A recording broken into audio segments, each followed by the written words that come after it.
नमस्कार दोस्तों, स्वागत है आप सभी का हमारे YouTube चैनल देव जी के ट्रिक्स में। तो दोस्तों हम लोग यहाँ पर हमेशा की तरह हिंदी का फुल टेस्ट सॉल्व करेंगे, जहाँ पर आपके 60 प्रश्न हैं। काफ़ी महत्वपूर्ण आपका प्रश्न है और इसके पहले हमने जितने पार्ट आपके अपलोड कर दिए हैं सभी आपकी प्लेलिस्ट में मिल जाएंगे। जितने बच्चे यहाँ पर जुड़ते जा रहे हैं डेली का डेली यहाँ पर टेस्ट लगाते जाइए और जितने बच्चे यहाँ पर जुड़े हैं सभी लोग वीडियो को लाइक कर दें, चैनल को सब्सक्राइब भी कर लीजिए और वीडियो को भी ज़्यादा से ज़्यादा शेयर कर दीजिए। तो चलते हैं यहाँ पर, हमारी आवाज़ आ रही होगी, सभी को आ रही आवाज़। तो हम लोग यहाँ पर ज़्यादा लेट नहीं करेंगे और टेस्ट को जल्दी से जल्दी यहाँ पर सॉल्व करने का प्रयास करेंगे। चलिए स्टार्ट करते हैं। यहाँ पर आपसे पहला प्रश्न कह रहा है आपसे, अपमान में उपसर्ग है। अपमान में उपसर्ग है तो देखो अगर इसे तोड़ेंगे तो बनेगा अप धन मान, अर्थात यहाँ पर अप जो है ये आपका उपसर्ग है, मान यहाँ पर जो है ये आपका मूल शब्द है। इस प्रकार से आपका उपसर्ग होता है जो कि शब्द के पहले होता है। राइट आंसर आपका डी हो जाएगा, बिल्कुल सही जवाब आपका हो जाएगा डी। जिसका जवाब यहाँ पर डी आ रहा है बिल्कुल सही है, यहाँ पर आपका अप उपसर्ग जुड़ा हुआ है। ठीक है, चलिए नेक्स्ट क्वेश्चन आपका दिया है यहाँ पर, मिठास शब्द में किस प्रत्यय का प्रयोग हुआ है। प्रत्यय होता है किसी भी शब्द के बाद में। ठीक है, तो इस प्रकार से यहाँ पर देखा जाए तो आपका आस प्रत्यय मिलेगा, जिसका जवाब यहाँ पर आपका सी आ रहा है, बिल्कुल सही है। मिठास में आपका आस प्रत्यय का प्रयोग हुआ है, सी नंबर आपका सही हो जाएगा। चलिए अगला जवाब दीजिए, आंशिक शब्द में प्रत्यय बताइए। आंशिक में प्रत्यय आपको बताना है और आंशिक में जो आपका प्रत्यय हो जाएगा कौन सा सही हो जाएगा, आंशिक है ना। अगर इसे तोड़ें अंश धन की हो जाएगा, अर्थात इक हो जाएगा। इस प्रकार से यहाँ पर अंश इसका मूल शब्द बनेगा और इक इसका आपका प्रत्यय होगा, जो कि राइट आंसर आपका सी हो जाएगा। जिसका जवाब यहाँ पर सी आ रहा है, बिल्कुल सही है, बिल्कुल सही जवाब है। चलिए नेक्स्ट क्वेश्चन की ओर आते हैं।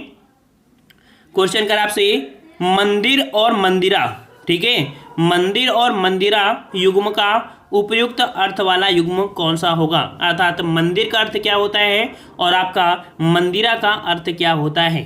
चलिए यहाँ पर जवाब दीजिए फटाफट आंसर। चलिए तो यहाँ पर देखिए, मंदिर का अर्थ होता है देवालय। क्या होता है, मंदिर का अर्थ होता है देवालय और मंदिरा का अर्थ होता है आपका कौन सा, अश्वशाला होता है। तो जिसका जो यहाँ पर डी आ रहा है बिल्कुल सही है, आंसर आपका डी सही हो जाएगा। चलिए अगला है कि संज्ञा सर्वनाम विशेषण और क्रिया शब्द के भेद होते हैं।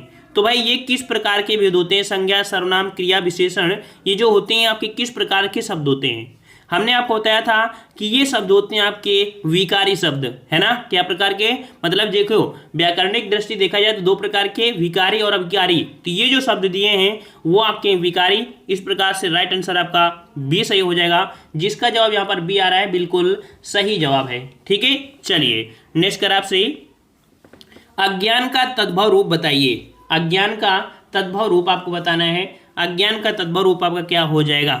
चलिए 6 का जवाब दीजिए और यहाँ पर अज्ञान का हो जाएगा ऑप्शन राइट, बी हो जाएगा, अजान हो जाएगा। जिसका जवाब यहाँ पर बी आ रहा है, बिल्कुल सही जवाब है बी, अजान। चलिए 7वें का जवाब दीजिए, मुद्री का तत्सम रूप बताइए। मुद्री का तत्सम रूप बताना है और आपका तत्सम रूप आपका क्या हो जाएगा भाई, तो ऑप्शन राइट आपका हो जाएगा डी नंबर, मुद्रिका हो जाएगा। ठीक है, क्या हो जाएगा भाई आपका मुद्रिका हो जाएगा, ऑप्शन आपका डी। ठीक है, चलिए हाँ देखो गलती आप लोग कर रहे हैं भाई, सही सही जवाब दीजिए बिल्कुल से। चलिए 8वां नंबर दीजिए। 8वां आपसे कह रहा है, मैं खाना खा चुका था, इस वाक्य में कौन सा भूतकालिक भेद है। मैं खाना खा चुका था, यहाँ पर आपको कह रहा है मैं खाना खा चुका था, यहाँ पर कौन सा भूतकालिक भेद है। और यहाँ पर देखो खाना खा चुका है ना, इसका मतलब खाना खा चुका है, इसका मतलब क्रिया आपकी पूर्ण हो गई है। तो राइट आंसर आपका डी सही हो जाएगा। ठीक है, तो जिसका जवाब डी आ रहा है बिल्कुल सही है। चलिए यहाँ पर जल्दी जल्दी बच्चे क्या होते हैं ना, दूसरे का आंसर दूसरा देते हैं और गलती भी कर देते हैं, है ना, आराम से दीजिए। चलिए अगला है 9 नंबर, कि पुस्तक पढ़ी जाती है में कौन सा वाच्य है। पुस्तक पढ़ी जाती है में कौन सा वाच्य है। तो यहाँ पर देखो पुस्तक पढ़ी जाती है, क्या पढ़ी जाती है, पुस्तक पढ़ी जाती है। तो भाई जब क्या पढ़ी जाती है, पुस्तक पढ़ी जाती है, इसका मतलब पुस्तक यहाँ पर क्या है, ये आपकी यहाँ पर क्या है, कर्म का काम कर रही है। ठीक है, तो कर्म वाच्य हो जाएगा। जिसका जवाब यहाँ पर बी आ रहा है, बिल्कुल सही है, कर्म वाच्य। ठीक है, चलिए नेक्स्ट क्वेश्चन, रचना के अनुसार कौन सा वाक्य का भेद नहीं है। रचना के अनुसार कौन सा वाक्य का भेद नहीं है। 10 का जवाब दीजिए, 10 का जवाब आपको देना है। तो यहाँ पर आपका जो भेद नहीं होगा आपका कौन सा नहीं होगा, तो राइट आंसर आपका जवाब हो जाएगा डी, बिल्कुल सही जवाब है पदबंध। ये आपके वाक्य का भेद नहीं है। देखो सरल वाक्य पढ़ा है, संयुक्त वाक्य और आपका मिश्र वाक्य, ठीक है। तो आंसर आपका डी सही हो जाएगा। चलिए अगला जवाब है, प्रश्न है कि हमें प्रतिदिन सूर्य नमस्कार करना चाहिए, रेखांकित शब्द को पहचानिए। हमें प्रतिदिन, यहाँ पर आपको प्रतिदिन का पूछा है, कौन सा आपका कह सकते हैं, यहाँ पर आपका जो दिया है प्रतिदिन, यहाँ पर आपसे दिया है कि रेखांकित शब्द को पहचानिए, अर्थात ये जो शब्द है क्या है, 11 का जवाब देना है। तो ये प्रकार का कह सकते हैं प्रति क्या है, अर्थात यहाँ पर आपका जो प्रति है वो आपका उपसर्ग हो जाएगा, है ना। लेकिन प्रतिदिन दिया है, पूरा का पूरा प्रतिदिन अंडरलाइन कर दिया है, तो प्रतिदिन यहाँ पर अगर देखा जाए तो ये आपका हो जाएगा अव्यय हो जाएगा। क्या हो जाएगा, अव्यय। अर्थात कह सकते हैं कि लिंग कारक आदि के कारण जिन शब्दों में विकार ना हो उसे अव्यय कहते हैं, है ना। प्रतिदिन है, इसको क्या बदल सकते हैं, नहीं कर सकते ना। तो अगर हाँ, काफी बच्चों को मैसेज ये आ रहा होगा, है ना, तो भाई ये इसलिए नहीं आंसर होगा क्योंकि प्रति नहीं पूछा है, पूरे के पूरे अंडरलाइन है, प्रतिदिन पूछा है ना। तो इस प्रकार से आपका बी सही हो जाएगा। चलिए अगला है 12 नंबर, नीचे दिए गए शब्दों में किसकी वर्तनी शुद्ध है। वर्तनी शुद्ध आपसे पूछा है और 12 का जवाब आपका क्या सही हो जाएगा। तो यहाँ पर देखिए सन्यासी, देखिए सन्यासी आपको जो दिया है ये बिल्कुल राइट आंसर आपका है सन्यासी, इस प्रकार से है, ठीक है। यहाँ पर आकाल है, आकाल नहीं होता, अकाल होता है, अर्थात छोटा होता है, ठीक है। अनुग्रहित है और अनुग्रहित में आपका जो कह सकते हैं इस प्रकार से बना होता है, ठीक है। और अगर बात करें आपके आजीविका को, तो आजीविका में आपका सही आपका जो हो जाएगा क्या हो जाएगा, आजीविका। तो भाई आजीविका होता है, वी में आपकी छोटी की मात्रा हो जाएगी, ठीक है। इस प्रकार के चारों ऑप्शन आपके सही हो सकते हैं। चलिए 13 का जवाब दीजिए। यहाँ पर 13 नंबर आपसे कह रहा है यहाँ पर कि अश्व अश्व श्रुति में भिन्नार्थक शब्द हेतु उपयुक्त अर्थ युग्म कौन है। यहाँ पर आपको जवाब देना है इसका इसका, जो आपके कह सकते हैं बोलने में एक जैसे हैं लेकिन इनके अर्थ आपके भिन्न भिन्न होंगे। इसका सही जवाब क्या हो जाएगा। तो 13 का जवाब ऑप्शन राइट आपका हो जाएगा, ऑप्शन आपका ए, घोड़ा और निर्धन। तो जिसका जवाब यहाँ पर ए आ रहा है, बिल्कुल सही जवाब आपका हो जाएगा ए नंबर। चलिए अगला जवाब दीजिए, पवन का संधिविच्छेद कौन सा हो जाएगा। पवन का संधिविच्छेद क्या हो जाएगा। तो भाई पवन का संधिविच्छेद यहाँ पर हो जाएगा ऑप्शन राइट, बिल्कुल सही जवाब है। ऑप्शन राइट आपका क्या हो जाएगा यहाँ पर बी नंबर, पो धन अन हो जाएगा। क्या हो जाएगा, पो धन अन हो जाएगा। ऑप्शन राइट आपका यहाँ पर बी सही हो जाएगा, पो धन अन। ये आपकी कैसी है, ये आपकी अयादि संधि है, ठीक है, अयादि संधि है। चलिए अगला क्वेश्चन है कि वाक्य को समाप्त करने के लिए जिसका प्रयोग किया जाता है उसे क्या कहते हैं भाई। तो जब वाक्य को समाप्त कर देते हैं वहां पर हम लोग प्रयोग करते हैं पूर्ण विराम। तो जिसका ऑप्शन आपका बी आ रहा है, बिल्कुल सही है, पूर्ण विराम हो जाएगा। अगला है कि कामायनी एक अध्ययन है, इस प्रकार में जो चिन्ह का विवरण हुआ है कौन सा चिन्ह। यहाँ पर देखो ये आपके दिए बूंदी वाले है ना, ये प्रकार, ये वाला जिसे बिंदी बोलते हैं, है ना। तो ये जो चिन्ह है ये किस प्रकार के चिन्ह, इनका कौन चिन्ह बोलते हैं। इनको बोलते हैं उप विराम बोलते हैं, याद रखिए इनको क्या बोलते हैं, उप विराम बोलते हैं, ठीक है। अच्छा यहाँ पर अगर बात करें लोप चिन्ह का क्या होता है, तो लोप चिन्ह होता है, आप लोग देखते हैं ऐसे ऐसे डैश डैश करके ऐसे बना होता है ना, तो आपका ये लोप चिन्ह होता है, ठीक है ना। चलो नेक्स्ट क्वेश्चन क्या आते हैं। क्वेश्चन आपसे अगला है, द्रौपदी का चीर हरण का अर्थ क्या है। द्रौपदी का चीर हरण जो आपका था, द्रौपदी का चीर मतलब वही हुआ था, द्रौपदी का चीर का अर्थ क्या होता है। तो 17 का ऑप्शन राइट आपका सी हो जाएगा, कभी समाप्त ना होना, ठीक है, कभी समाप्त ना होना।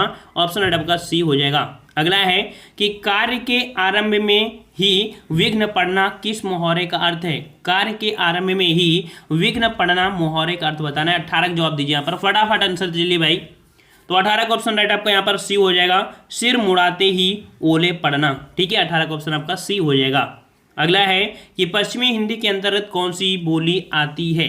तो पश्चिमी हिंदी के अंतर्गत आपकी ये जो बोली है कौन सी, ऑप्शन बताइए यहाँ पर। ऑप्शन राइट आपका यहाँ पर ए हो जाएगा आपकी कन्नौजी, ठीक है। तो कन्नौजी आपकी आती है पश्चिमी हिंदी के अंतर्गत। देखो कन्नौजी, खड़ी बोली, ब्रजभाषा, बुंदेली और हरियाणवी, ये आती हैं पश्चिमी हिंदी के अंतर्गत, ठीक है।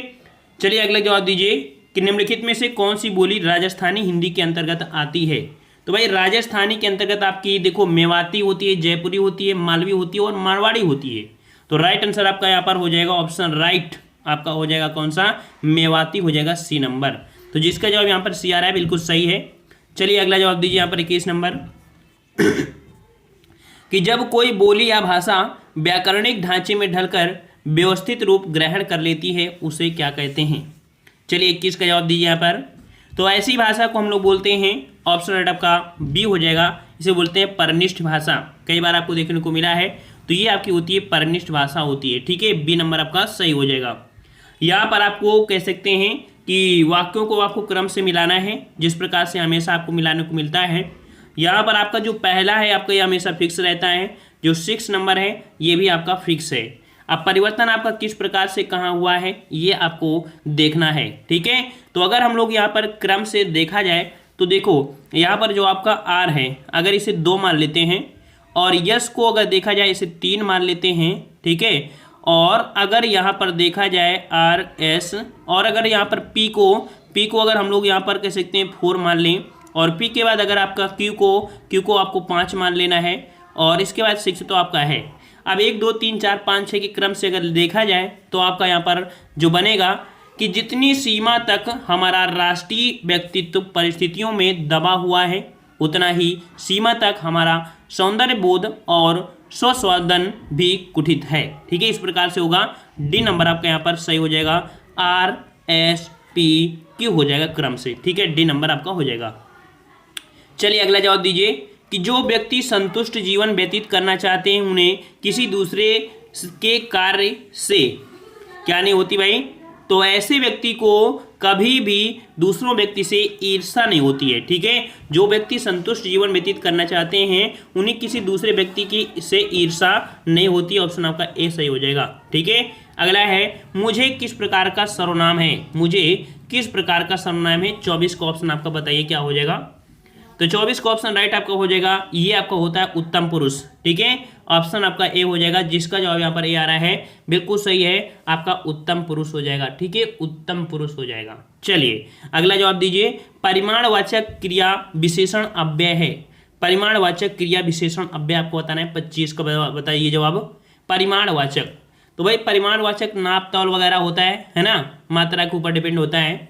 तो ऑप्शन आपका कौन सा हो जाएगा, क्षण भर है, निसंदेश है, अन्यत्र है और आपका अत्यंत। देखिए डी नंबर आपका यहाँ पर 25 का ऑप्शन आपका डी हो जाएगा, अत्यंत। ठीक है, तो यहाँ पर ऑप्शन राइट आपका हो जाएगा, डी नंबर हो जाएगा। गहनता से समझिए तब समझ में आएगा। ठीक है, तो आंसर आपका डी हो जाएगा।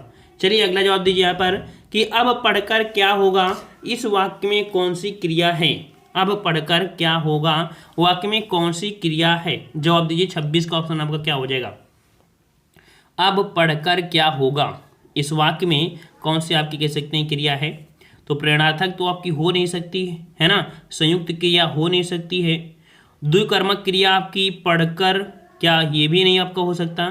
देखिए आंसर आपका हो जाएगा पूर्वकालिक क्रिया हो जाएगा। ठीक है, 26 का ऑप्शन आपका सी हो जाएगा कि जब कर्ता एक क्रिया समाप्त कर दूसरी क्रिया आरंभ करता है तब पहली क्रिया पूर्वकालिक क्रिया कहती है। ठीक है, समझ गया ना, कि जब कर्ता एक क्रिया कार्य समाप्त कर लेता है दूसरी आरंभ कर लेता है तब उसकी पहली क्रिया होती है, उसे पूर्वकालिक क्रिया कहते हैं। ठीक है, तो इस प्रकार से आंसर आपका सी सही हो जाएगा।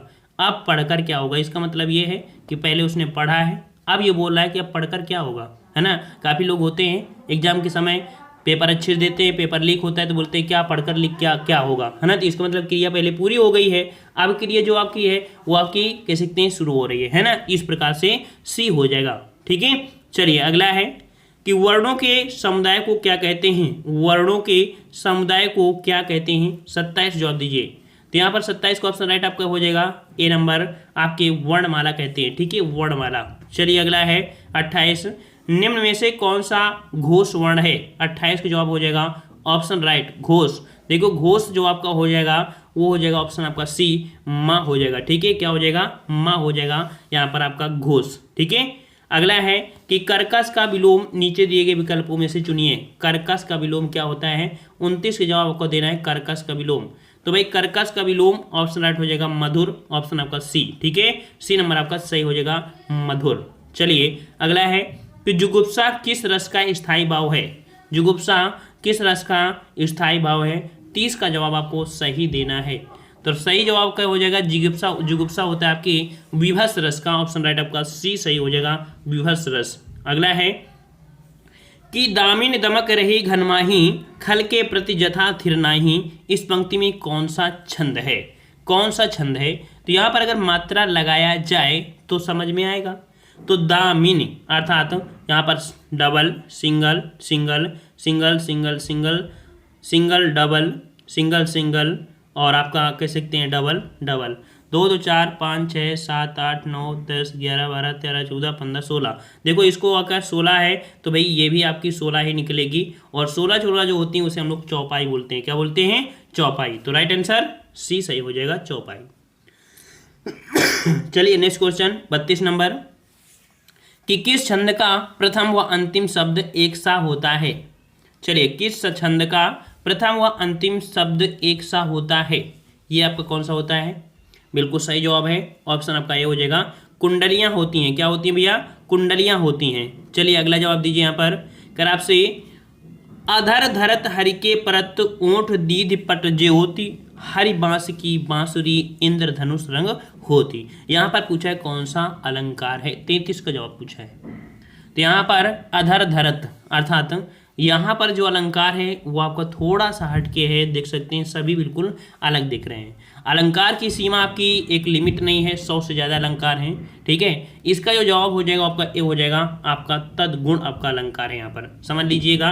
और पेपर में एक दो क्वेश्चन आपके ऐसे आएंगे जो आपको कन्फ्यूज कर सकते हैं और आप पेपर में उसे छोड़ के आ सकते हैं, नहीं तो गलती हो जाएगी, ठीक है। तो इसका जवाब का ए हो जाएगा। अगला है यहाँ पर 34 नंबर, निम्नलिखित में से कौन सा वाक्य अशुद्ध है?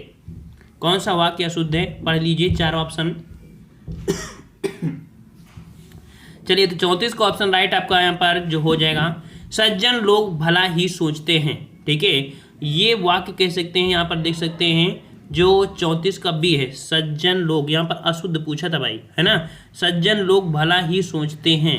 अगर इसमें अगर देखा जाए तो जो दिक्कत है, क्या दिक्कत है ना, सज्जन का जो जन और लोग है ना, जो सज्जन लोग, सज्जन मतलब होता है सज्जन है ना, तो सज्जन में मतलब जो जन है ये भी एक कह सकते हो लोग का ही प्रयोग हुआ है और लोग भी आपका है ना। तो सज्जन लोग परस्पर समानार्थी हैं, इस कारण ये नहीं होगा, इसका कह सकते हैं होगा सज्जन भला ही सोचते हैं, ठीक है। इसका जो बनेगा सज्जन भला ही सोचते हैं, ये आपका राइट आंसर हो जाएगा, समझ लीजिएगा, ठीक है ना। आपका लोग नहीं होगा क्योंकि सज्जन के साथ ऑलरेडी आपके लोग जुड़ा हुआ है, ठीक है ना। चलिए अगला क्वेश्चन आपसे पूछा गया यहाँ पर कि वाक्य में त्रुटिपूर्ण भाग का चयन कीजिए, यदि कोई त्रुटि ना हो तो डी का चिन्हित कीजिए। चलिए यहाँ पर आपको दिया है कि इस पुस्तक के विकास में अनेक अध्यापकों, शिक्षाविदों तथा भाषा शास्त्रियों का सहयोग मिला है, कोई त्रुटि नहीं है। 35 का आपका जवाब देना है। तो देखो यहाँ पर आपका अगर देखा जाए जो गलती है वो आपके ऑप्शन आपका ए, आपकी इस पुस्तक के विकास में है ना। तो विकास के स्थान पर अगर ये किया जाए कि इस पुस्तक के लेखन में होगा, ठीक है, विकास नहीं होगा, लेखन में होता है, इस प्रकार से आंसर आपका ए गलत यहाँ पर था, ठीक है ना। चलिए अगला जवाब दीजिए यहाँ पर, चट्टान शब्द किस लिंग से संबंधित है? तो भाई चट्टान पुल्लिंग होती है, स्त्रीलिंग, ये चट्टान कैसी है ऐसा बोलते हैं ना, तो कैसी अर्थात आपका हो जाएगा आंसर बी, स्त्रीलिंग, जिसका जवाब बी आ रहा है, बिल्कुल सही जवाब है। चलिए अगला है कि चाकू शब्द का बहुवचन क्या होगा? चलिए जवाब दीजिए इसका, चाकू का बहुवचन क्या होता है? तो भाई चाकू का बहुवचन आपका क्या हो जाएगा? तो चाकू का बहुवचन चाकू ही होता है, जिसका जवाब डी आ रहा है, बिल्कुल सही है, चाकू ही होगा, ठीक है। अगला है बच्चे बस से पाठशाला जाते हैं, इस वाक्य में कौन सा कारक है?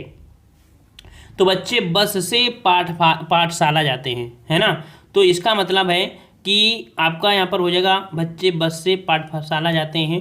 यहाँ पर देखो ऑप्शन राइट आपका हो जाएगा, वो आपका करण हो जाएगा, ठीक है, करण हो जाएगा, क्योंकि शेष शब्द अदर कहीं होगा ना, ये इसमें होगा, क्योंकि अपादान में से होता है, लेकिन ये अपादान से यहाँ पर इंगित नहीं कर रहा है ना, तो यहाँ पर आपका करण हो जाएगा, किससे कारण? बस से यहाँ पर जा रहा है, ठीक है, आपका बी नंबर हो जाएगा। चलिए अगला है कि युधिष्ठिर किस समास का समस्त पद है? युधिष्ठिर, बताइए भाई, युधिष्ठिर किस समास का समस्त पद है? 39 का आपका जवाब सही देना है। तो युधिष्ठिर आपका कैसा है? ये क्वेश्चन काफ़ी प्यारा क्वेश्चन है और याद रखिएगा ये जो आपका समास है वो है आपका अलुक तत्पुरुष, ठीक है, बी नंबर आपका सही हो जाएगा, किसी बच्चे ने पूछा था आलुक तत्पुरुष का उदाहरण, तो आप देख लीजिए युधिष्ठिर होता है। समझना चाहे तो आप समझ सकते हैं कि इस समास में करने पूर्व पद की विभक्तियां का लोप नहीं होता है, जैसे युधिष्ठिर है ना, तो युद्ध अर्थात युद्ध में स्थिर, तो यहाँ पर कह सकते हैं कि युद्ध में ये आपकी विभक्ति का आपको प्रयोग आपका नहीं होगा। ठीक है, जैसे आपका देखिए आपका ज्येष्ठ होता है ना, खेचर आपके होते हैं, तो खे आपका जो हो गया, इस प्रकार से देखेंगे। काफ़ी थोड़ा टफ हो जाता है, अगर समास के अंदर और जाएंगे तब होता है। ठीक है, इसका जवाब आपका सी हो जाएगा, अलुक हो जाएगा। आप लोग रट सकते हैं। ठीक है, और नेक्स्ट क्वेश्चन कहते हैं जो कि 40 नंबर है। त्रिवेणी शब्द में कौन सा समास है? त्रिवेणी शब्द में कौन सा समास है? 40 का जवाब आपको सही देना है, त्रिवेणी। तो भाई त्रिवेणी भाई क्या हो जाएगा आपका यहाँ पर 40 का? 40 का ऑप्शन राइट, बिल्कुल सही जवाब है। ऑप्शन राइट आपका त्रिवेणी का हो जाएगा, द्विगु समास हो जाएगा, सी नंबर आपका सही हो जाएगा। अगला है कि सितंबर माह में 10वां विश्व हिंदी सम्मेलन भारत के किस शहर में आयोजित किया गया था? 10वां हिंदी विश्व सम्मेलन आपसे पूछा है, 10वां विश्व हिंदी सम्मेलन। 41 का ऑप्शन राइट आपको हो जाएगा, बी नंबर आपकी भोपाल में। ठीक है, तो ये भोपाल में कब किया गया था? तो आपके 2015 में किया गया था। ठीक है, अच्छा, तो अगर बात करें 11वां, तो 11वां आपको विश्व हिंदी सम्मेलन आपके मॉरिशस में 2018 में हुआ था। ठीक है ना। अच्छा, नेक्स्ट क्वेश्चन की अगर बात करें, कह रहा है आपसे निम्न में से बताइए कि किस शब्द में द्वित्व व्यंजन है? द्वित्व व्यंजन वो होते हैं जिसमें आप कह सकते हैं एक पूर्ण शब्द हो, उसी शब्द का और उससे एक आधा और जुड़ा हो, है ना। तो देखो यहाँ पर आपको जो दिल्ली है, यहाँ पर आपका जुड़ा है दिल्ली के साथ, क्योंकि ला इसमें भी है, ला इसमें, एक ला के साथ दूसरा ला आधा जुड़ा है। तो ये 42 का ऑप्शन आपका जो हो जाएगा वो आपका कौन सा सही हो जाएगा? ऑप्शन आपका यहाँ पर सी हो जाएगा, दिल्ली हो जाएगा। ठीक है ना। चलिए नेक्स्ट कर आपसे हल्दी का तत्सम बताइए। हल्दी का तत्सम आपको बताना है, और हल्दी का तत्सम आपका क्या हो जाएगा? 42 का ऑप्शन राइट, 43 का ऑप्शन राइट आपका हो जाएगा, बी नंबर हरिद्रा। ठीक है, क्या हो जाएगा? हरिद्रा हो जाएगा। ऑप्शन राइट आपका यहाँ पर हो जाएगा आपका बी नंबर हो जाएगा, हरिद्रा। ठीक है, चलिए नेक्स्ट क्वेश्चन आपसे पूछा है कि कर का अर्थ नहीं होता है।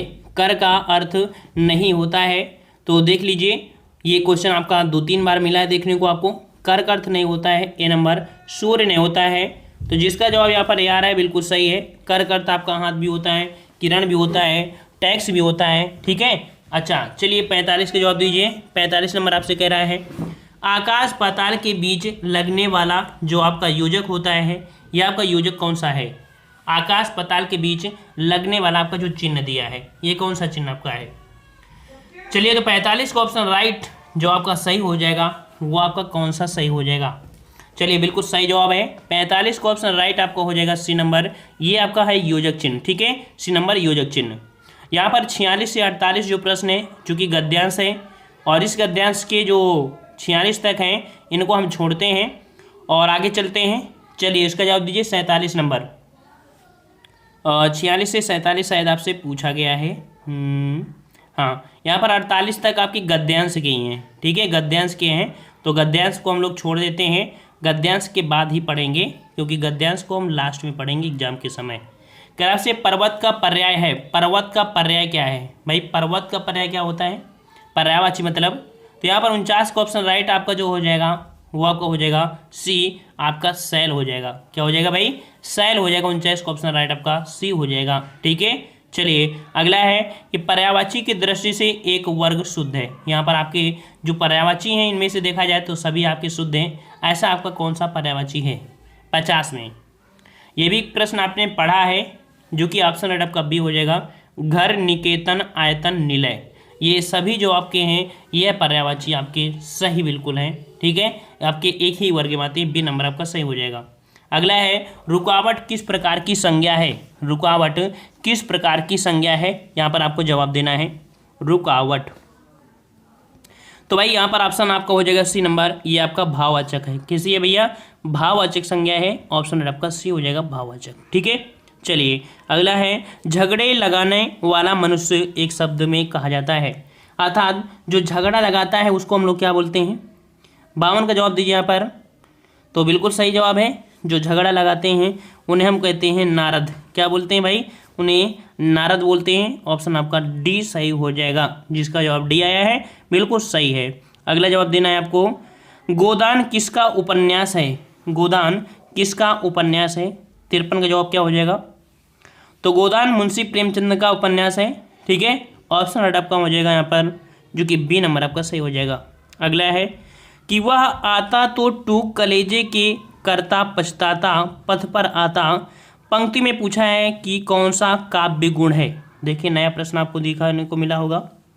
यहाँ पर आपको जो काव्य गुण है वो है ऑप्शन राइट ए हो जाएगा, प्रसाद गुण है। ठीक है, क्या है भाई? प्रसाद गुण। देखिए कि जिन रचनाओं के श्रवण मात्र से ही अर्थ प्रतीत होने लगे वहाँ आपका प्रसाद गुण होता है, अर्थात जब बिना किसी विशेष प्रयास के ही काव्य का अर्थ समझ में आ जाए। ठीक है, नेक्स्ट क्वेश्चन आते हैं। क्वेश्चन आपसे पूछा है कि अर्ध सरकारी पत्र में संबोधन किया जाता है। तो भाई अर्ध सरकारी पत्र जो होते हैं उसमें जो संबोधन हम लोग प्रयोग करते हैं वो आपका संबोधन होता है कौन सा? तो ये संबोधन होता है आपका डी नंबर, माननीय महोदय होता है। ठीक है, माननीय महोदय का प्रयोग करते हैं। हमने आपको बता भी दिया था, डिटेल में बताया था, है ना। चलिए अगला है कि निम्नलिखित में से कौन सा निबंध का अंग नहीं है? निबंध का अंग नहीं है। तो यहाँ पर आपके जो दिया है निबंध की बात आपसे कह रहा है, तो यहाँ पर दिया है प्रस्तावना, अच्छा विस्तार, उपसंहार, भ्रमण, वृत्तांत। देखो जो निबंध होता है वहाँ पर हम लोग प्रस्तावना हेडिंग डालते हैं, विस्तार भी बोलते हैं, उपसंहार भी बोलते हैं। ठीक है, लेकिन भ्रमण वृत्तांत का प्रयोग हम लोग इसमें नहीं करते हैं। ठीक है, ऑप्शन आपका डी हो जाएगा। अगला है सीता सो रही थी, वाक्य का काल बताइए। सीता सो रही थी, यहाँ पर आपको बताना है कौन सा काल है। ठीक है, 57 का ऑप्शन आप बताइए बिल्कुल फटाफट। सीता सो रही थी, तो 57 का ऑप्शन आपका सी हो जाएगा, सी हो जाएगा अपूर्ण भूतकाल। ये इसलिए क्योंकि सीता अभी ये नहीं पता है कि सीता जग गई है कि नहीं जगी है। क्या पता है आपको कि सीता जग गई है? नहीं जगा ना। सीता सो रही थी, है ना, अब भी सो रही है कि जग गई है नहीं पता, तो ऐसे बोलते हैं अपूर्ण भूतकाल। ठीक है, ऑप्शन आपका सी हो जाएगा। नेक्स्ट क्वेश्चन आपसे कह रहा है दिवसावसान का समय, मेघमय आसमान से उतर रही है, वह संध्या सुंदरी परिसी धीरे धीरे। इस पंक्ति में कौन सा अलंकार है ना। तो यहाँ पर काफ़ी बच्चे सी को देखकर आपका उपमा लगा सकते हैं, लेकिन उपमा में हमने बताया था कि डैश लगा होता है, पहले किसी भी शब्द के बाद डैश लगता है तब सी होता है, तब वो आपका उपमा होता है। यहाँ पर आपका जो हो जाएगा वह हो जाएगा ऑप्शन राइट आपका डी, आपका मानवीय अलंकार। ठीक है, मानवीकरण हो जाएगा, क्योंकि यहाँ पर कह सकते हैं कि मेघमय आसमान से उतर रही, अर्थात जब निर्जीव की तुलना सजीव से की जाती है वहाँ पर आपका मानवीकरण हो जाता है। ठीक है, तो यहाँ पर देख सकते हैं कि जो संध्या वगैरह है ना, तो इसे हम लोग निर्जीव होते हैं, है ना, तो इसकी तुलना हम लोग वास्तविकता के रूप में मानते हैं, तो डी आपका सही हो जाएगा। ठीक है, चलिए अगला जवाब दीजिए यहाँ पर, जो कि 59 है, जो कि इंग्लिश से हिंदी आपका अनुवाद बनाना है। The captain along with this team has been invited to the ceremony. यहाँ पर 59 का ऑप्शन बताइए सही क्या हो जाएगा। तो बिल्कुल सही जवाब है ऑप्शन आपका डी, अपनी टीम के साथ कप्तान को समारोह में आमंत्रित किया गया। ठीक है, आंसर आपका डी हो जाएगा। अगला है कि छात्रों को धार्मिक पुस्तकें पढ़नी चाहिए। यहाँ पर आपसे पूछा है कि आपका जो इंग्लिश वर्ड हो जाएगा क्या हो जाएगा। तो यहाँ पर आपका 60 का जो आंसर हो जाएगा वो आपका हो जाएगा डी नंबर। क्या हो जाएगा आपका? D number, students should read religious book हो जाएगा, बुक्स। ठीक है, तो डी नंबर आपका सही हो जाएगा। तो इस प्रकार से आप लोगों ने 60 प्रश्नों का टेस्ट लगाया, जहाँ पर आपके 3 प्रश्न आपके थे गद्यांश को, उसको भी जोड़कर आप लोग कमेंट जरूर करिएगा कि कितने नंबर आप यहाँ पर सही कर पाए हैं। ठीक है, तो हम लोग मिलते हैं एक नए वीडियो में। पसंद आया तो वीडियो लाइक करिए, चैनल को सब्सक्राइब कर लीजिए और प्लेलिस्ट के माध्यम से आप सभी वीडियो देख सकते हैं। ठीक है, धन्यवाद, जय हिंद, जय भारत सभी को।